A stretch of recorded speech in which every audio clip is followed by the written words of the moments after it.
Sekarang coba Pak Ustaz sebutkan bagaimana rupa Allah Anda.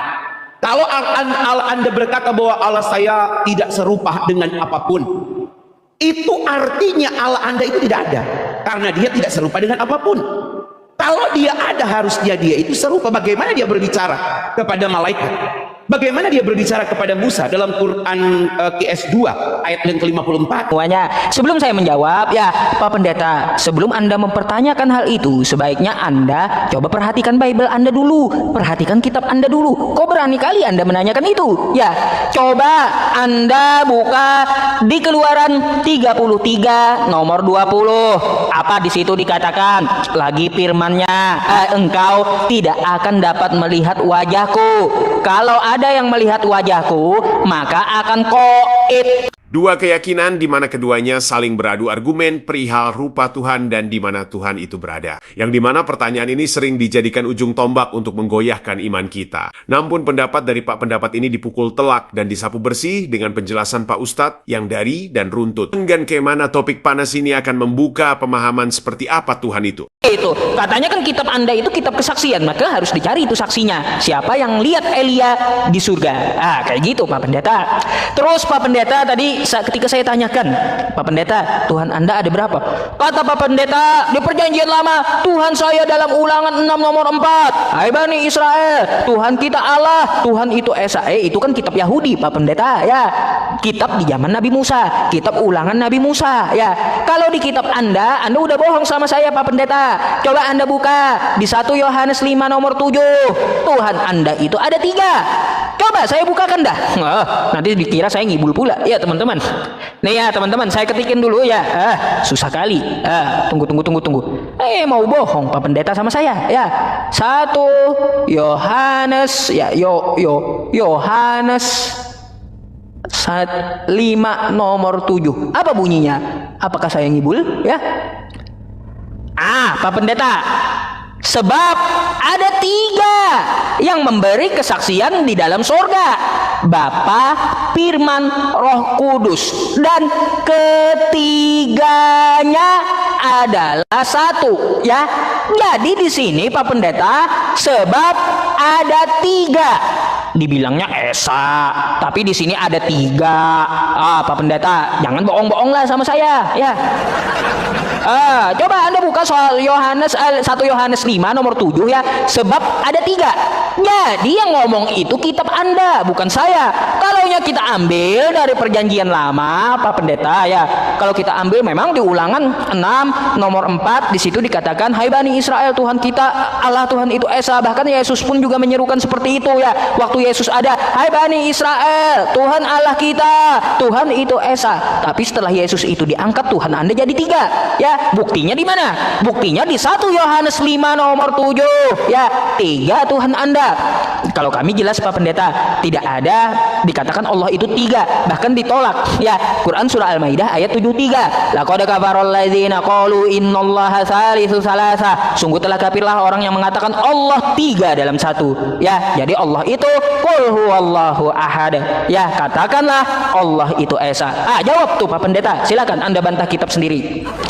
1 Yohanes 5 ayat 1. Sebab ada 3 yang memberi kesaksian di sorga, Bapa, Firman, dan Roh Kudus. Di sini sudah dikatakan demikian bahwa ada 3 yang bersaksi di sorga dan ketiganya adalah 1. Sekarang coba Pak Ustaz sebutkan bagaimana rupa Allah Anda.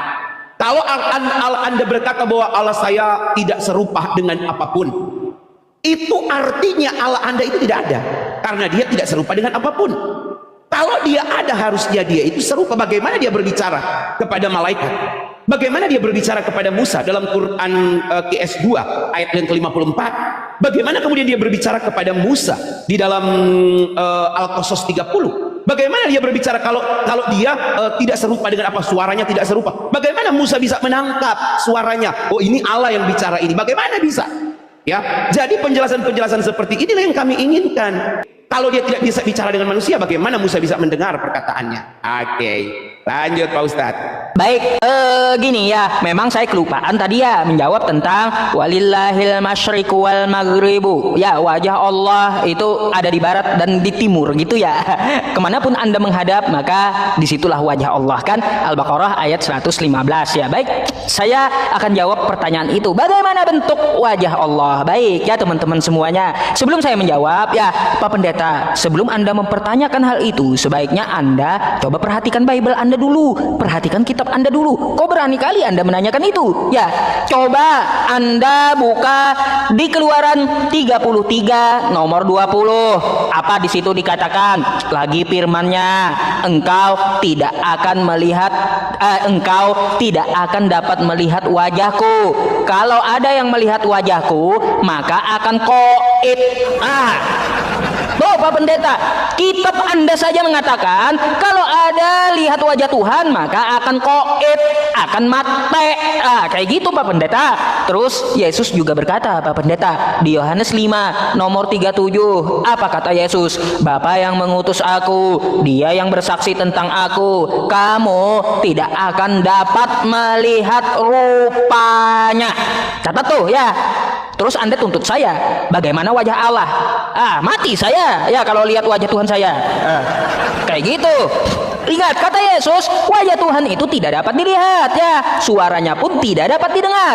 Pikir dulu lah Pak Pendeta sebelum nanya ke saya ya. Waduh Pak Pendeta. Baik, saya akan jelaskan dulu tentang masalah wajah Allah ya. Apa yang dimaksud wajah Allah? Yang dimaksud wajah Allah itu adalah keridhaan dari Allah. Kemanapun Anda menghadap ya, di situ ada wajah Allah. Kemanapun Anda sholat, maka di situ Allah meridhoi Anda. Jelas? Data mana data? Baik, saya tampilin data aja dah. Ya. Teman-teman. Ya. Apa yang dimaksud Quran surah Al-Baqarah ayat 115 tentang masalah wajhullah?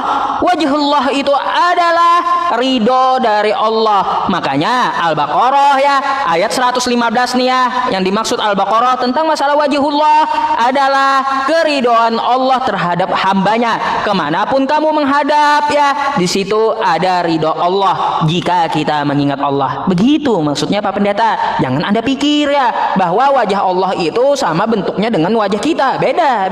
Karena sudah saya bilang ya, laisa kamitslihi syai' wa huwas samiul basir. Allah itu berbeda dengan segala sesuatu. Ya, Allah itu sifatnya mukhallafatul lil hawadits. Jadi kalaunya sudah berbentuk, waduh, itu bukan Tuhan, Pak Pendeta ya. Allah itu ada tanpa tempat dan tanpa berbentuk seperti makhluk. Ingat itu. Nah, makanya kata Yesus, rupanya pun tidak dapat kau lihat. Jadi seperti itu maksudnya Pak Pendeta. Maka dari itu Tuhan itu jangan harap ya kita melihatnya dengan mata telanjang. Kenapa saya bilang seperti itu Pak Pendeta? Mata kita ini terbatas ya. Kita mau lihat telinga kita di samping mata nih ya, telinga kita kagak dapat lihat mata kita. Mau lihat Tuhan. Makanya kan saya pernah sampaikan kepada Pak Pendeta ya, ada sebuah dalil ya. Apa itu? Tafakkaru fi khalqillah. Pikirkan ciptaan Allah. Wala tafakkaru fi dzatillah. Jangan kamu pikirkan zat Allah, karena zatnya itu beda dengan segala sesuatu. Ingat Pak Pendeta, rujukan kami dibaca dulu Quran surah Al-Ikhlas. Qul huwallahu ahad. Katakanlah Allah itu satu ya. Katakanlah Allah itu esa. Allahus samad. Allah itu tempat gantung seluruh makhluk, bukan yang digantung oleh makhluk. Lam yalid wa lam yulad. Dia tidak beranak dan tidak pula diperanakkan. Walam yakul lahu kufuwan ahad. Tidak ada yang setara dengan dirinya. Jadi Tuhan itu satu Tuhan yang Maha Esa, Tuhan pemilik alam semesta. Semoga dengan penjelasan ini kita mendapatkan ilmu yang berguna buat kita kelak.